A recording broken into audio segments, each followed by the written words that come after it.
Hey, Coach Harlan here with I-B4E Coaching. You, as the business owner, you set the cadence, you set the pace, you set the culture of your business. Employees will look to you for an example of the culture. They will look to you for an example of what does it take to get ahead, what does it take to be successful at this company. So the example that you set is crucial to how your company will succeed this year. How you talk to your employees, how you talk in front of your employees is critical to that success. All right, I'll tell you exactly what I mean and what you need to do to make sure that you're setting the right example right after this. So stick with me.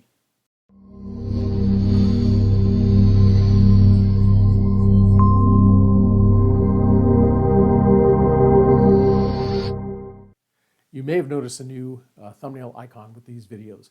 I've declared 2021 as the year of courage. Courage to lead. This is a new video series on the courage to lead, what it takes to be a courageous leader, the intellectual courage, moral courage, the discipline courage. I hope you enjoy these videos.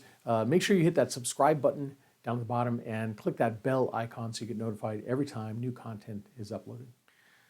You know, kids are funny, right?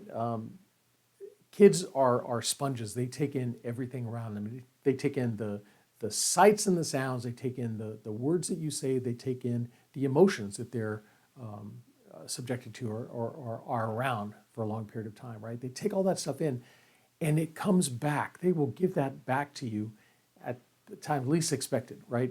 A lot of times it happens when you have company around. The kids will come up with something you didn't even know they were in the same room when you had said it, or you didn't know that they had overheard what you had said, but it'll come back and they'll play it right back to you. Your employees are the same. Your employees are looking to you to try to find out what it takes to be successful in this company. They're looking to you not only for your leadership, but they're also looking to you to set the example of what it means to be successful in this business. The way you talk to your employees, the way you talk about other people, the way you talk about vendors or suppliers or talk about customers will have a direct impact on your employees. And you'll start seeing them mirroring back some of the things that you're saying. You, whether you intend it or not, whether you realize it or not, you are setting the example for your employees. You set the example for the work habits, you set the examples for productivity, and you set the example of the culture, the type of business you want to run. The way that you talk about customers or vendors, the way that you talk about other employees, that sets the level for your employees of how they should treat those same people, right? They're looking to you for that example. So if you disrespect a spouse or family member that you're working with, you're teaching your employees that it's okay to disrespect that employee, right? They're following your lead. If you show that they're not valuable to the company, they can treat them in a way that says they're not valuable to the company. And what happens if you try to go back then to that employee and say, hey, you cannot disrespect this family member of my spouse, then you're setting up a double standard, right? Your employees will not know what way to turn, right? They won't know how to trust you in what you say anymore. So you want to be careful of the way you talk to people and the way you talk about people. You know, as a child, and I'm no different than a lot of people out here, as a child, I grew up with a lot of negative comments, a lot of negative feedback from my mom mainly. I can't tell you how many times we were told growing up, my brothers and I, that we were told that we were stupid, we were useless, we were worthless. And she also said more than one occasion that she wished she had never had children. You know what kind of impact that has on kids? You know, growing up, when you hear that over and over and over, you start taking that to heart. And then any of life's little setbacks, they start reinforcing that negativity, right? And after a while, you have this whole preponderance of evidence that you've gathered to show that you are indeed stupid, you are indeed worthless. You stop trying, you stop setting goals, you stop trying to achieve because you never feel you'll be good enough, right? The same thing happens with your employees. If you take an employee, even in jest, and you say something about the employee being stupid or being lazy or being worthless, maybe say something like, I never should have hired you in the first place. Those words can be taken internally and actually impact that employee. You'll start seeing them try less and less. And if your other employees hear you talking about that employee that way, calling them stupid, saying that they're worthless, they will start adopting that. And they'll start figuring that that employee is also worthless. They'll stop helping them. They'll start teasing them, belittling them, till pretty soon you'll lose that employee altogether. Don't let that happen. That's not the kind of culture you want to build in your business. Make sure that you uphold everybody, that you're trying to raise them up, support them, make sure that they can be the best person that they can be. And it's all in the tones that you use, the way that you talk to them. So a couple of rules of thumb. First of all, praise in public, but punish in private. If somebody does something you really like, make sure you know, and make sure you let everybody else know that they did something that was really, really good. Explain what it was. You do a couple things. Not only do you bolster their confidence and their self-esteem, but you're telling the other employees that this is the kind of thing that I reward. This is the kind of thing that is important to the success of this company. You want to make sure that everybody knows that, all right?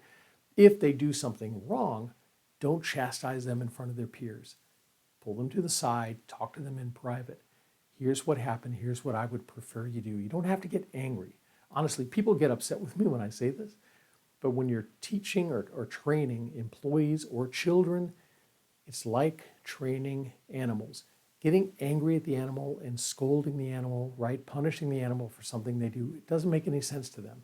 And I can tell you for a fact, it doesn't work with people either. When you get angry and yell at an employee and tell them, what they did wrong, and it can have the opposite effect. I'll tell you right off the bat, my brothers and I, when we would get in trouble for something, Mom used to yell at us. It wouldn't stop us from doing it. It would just make sure that the next time we did it, we didn't get caught, right? Your employees are the same way. If you yell at them for something, they may go and do it anyways, and you may not know. If the employee does something, even if it's something wrong, make sure that you're coming to them in a positive way. Something like, hey, thanks for unloading those pallets of material. Next time, make sure you enter that stuff into the inventory system before you put it on the shelves, right? So you acknowledge that they have done work and you're reinforcing what you prefer them to do in the future.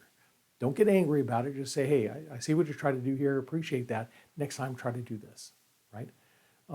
If you talk to them in that way and you bolster them, their self-confidence, their self-esteem, you'll get an employee who wants to try harder and will work harder. And if you learn to reward the employees for the work that they do, that's the behaviors you'll get, right? So make sure you're rewarding the behavior that you want from those employees. Another thing, I was talking in an earlier video about sitting down, having one-to-ones with your employees, talking about their quarterly goals. When you do that, make sure you talk to them about their currency. What is important to them? Some people like to be rewarded by being praised in front of their peers. Other people just want a kind of a private pat on the back or a little note saying, hey, I see what you did there and I appreciate it. Find out what their currency is and make sure you're rewarding them in the way that suits them, okay? Some people want time off, some people want more money, some people want a little bonus, they want merchandise, they want a gift card, whatever it happens to be. Find out, hey, these are the stretch goals that we've set for the quarter. How would you like to be rewarded if you hit those goals? Try to make it important to them. Make sure it's something that they appreciate and then make sure that they hit those goals. Well, that's it for this video. I hope you enjoyed it. If you did, make comments down below. What did you learn from this video? What would you like to see in this video? And give me some ideas on some of the things that you have done or some of the things that you've received from a boss that helped you feel like you were important to the company. All right, share those down in the notes below. Again, if you like this video, make sure you share it with your family, friends, colleagues, and other business owners. I'd appreciate it. Hit that subscribe button and make sure you click that bell icon so that you get notified every time a new video comes up. And if you want to learn more about setting goals with your employees, if you want to learn more about reward systems, schedule some time to talk. Go to my website, www.timewithcoach.com, and let's sit down and have a chat. All right, and that's it for me, Coach Harlan, saying so long for now.